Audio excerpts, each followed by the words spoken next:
Hello students, welcome to our channel Political Science with PS. I am पूजा और आज जो हम टॉपिक डिस्कस करने जा रहे हैं उसका नाम है राज्य की प्रकृति के सिद्धांत।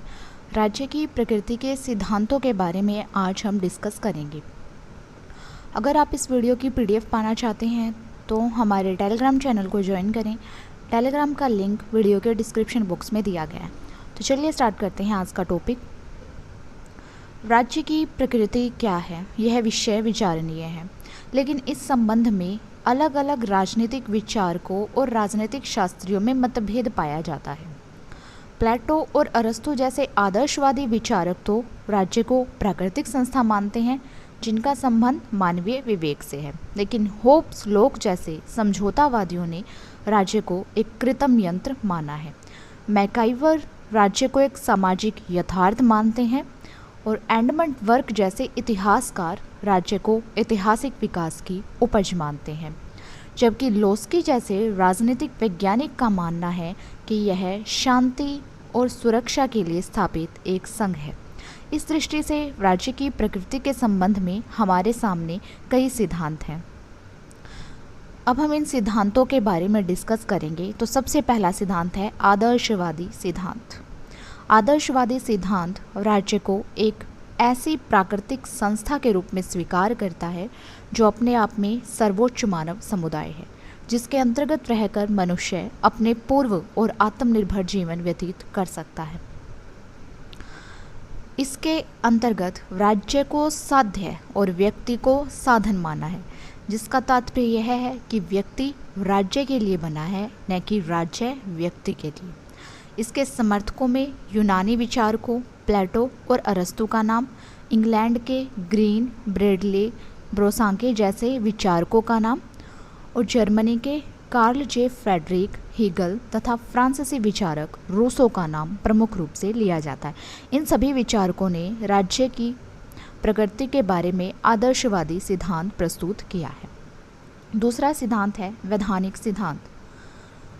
वैधानिक सिद्धांत राज्य को कानून बनाने, उसकी व्याख्या और प्रवर्तन करने वाली संस्था मानता है।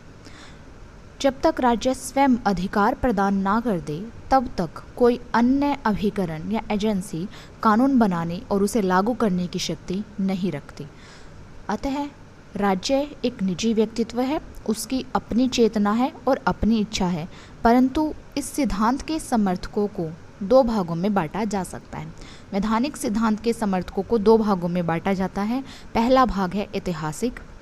सर हेनर मैन और कैबे जैसे ऐतिहासिक विधि शास्त्रियों का मानना है कि राज्य द्वारा निर्मित कानून उतना ही महत्वपूर्ण है जितना कि इतिहास द्वारा समर्थित रीति रिवाज पर आधारित कानून। रीति रिवाजों के माध्यम से निर्मित कानून राज्य के वैधानिक आधार को सशक्त करते हैं। दूसरे भाग में विश्लेषणात्मक जेरेम बेंघम और सर हेनरी ऑस्टिन जैसे विश्लेषणवादियों की मान्यता है कि कानून शब्द प्रभु सत्ताधारी के आदेश की ओर संकेत करता है, इसलिए राज्य द्वारा निर्मित कानून ही बाध्यकारी माना जाता है। राज्य द्वारा निर्मित अथवा वस्तु बाध्यकारी अथवा आदेशात्मक चरित्र नहीं रखती। तीसरा सिद्धांत है आंशिक सिद्धांत। यह सिद्धांत प्राकृतिक और सामाजिक संरचनाओं में सादृश्य स्थापित करने वाले बहुत पुराने विचारों पर आधारित है।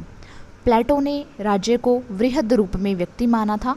रोमन काल में सिसरो ने राज्य और व्यक्ति के मध्य सादृश्य स्थापित करते हुए राज्याध्यक्ष की तुलना उस आत्मा से की थी जो मानव शरीर अत्यंत लोकप्रिय हुआ।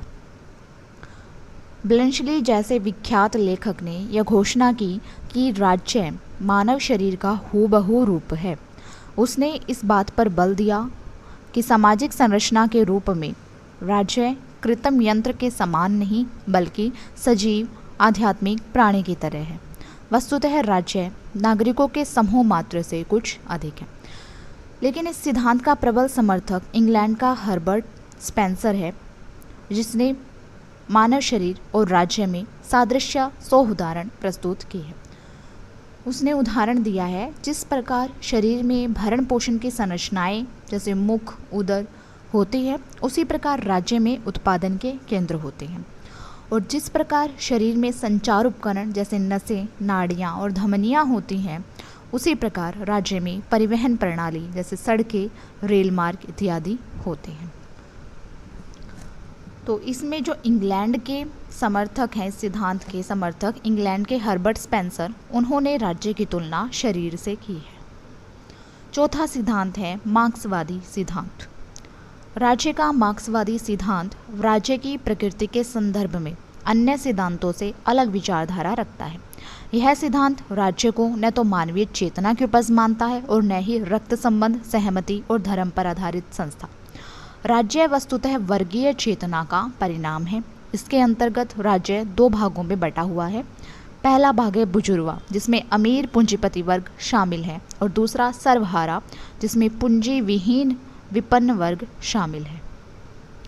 राज्य की स्थापना अमीर वर्ग ने अपने अधिकारों की रक्षा के लिए और गरीब वर्ग के शोषण के लिए की है, और इस दृष्टि से मानव इतिहास के अंतर्गत राज्य का विकास वर्ग संघर्ष का ही परिणाम रहा है। बुजुर्वा और सर्वहारा, इन दो वर्गों में हमेशा से ही संघर्ष रहा है, और इसी वर्ग संघर्ष का परिणाम राज्य विकास है, राज्य का विकास। राज्य में शोषण और अन्याय का अंत करने का एक ही मार्ग है, राज्य का अंत और वर्ग विहीन, राज्य विहीन समाज की स्थापना करना। तो मार्क्सवादियों ने इस शोषण और अन्याय को रोकने के लिए एक मार्ग सुझाया है, और वह मार्ग है राज्य का अंत कर देना, यानी राज्य विहीन और वर्ग विहीन समाज की स्थापना करना। इसके लिए आवश्यकता यह है कि सर्वहारा वर्ग की एकता स्थापित हो और उसके नेतृत्व में क्रांति का मार्ग तैयार किया जाए, और उसके माध्यम से बुजुर्वा वर्ग का अंत करके एक ऐसे समाज की ओर बढ़ा जाए जहां किसी प्रकार का वर्ग विभाजन ना हो, यानी वर्ग विहीन समाज हो। यह सिद्धांत राज्य की अपरिहार्यता को अस्वीकार करता है या राज्य का अंत करने की बात करता है। तो आज की क्लास में हमने राज्य की प्रकृति के संबंध में सिद्धांतों के बारे में जाना। आज के लिए इतना ही। मिलते हैं नेक्स्ट क्लास में एक नए टॉपिक के साथ। ऐसे ही महत्वपूर्ण टॉपिक्स पर वीडियो पाते रहने के लिए सब्सक्राइब कीजिए हमारे चैनल को, और इस वीडियो का PDF पाने के लिए सब्सक्राइब कीजिए टेलीग्राम चैनल को। Thank you.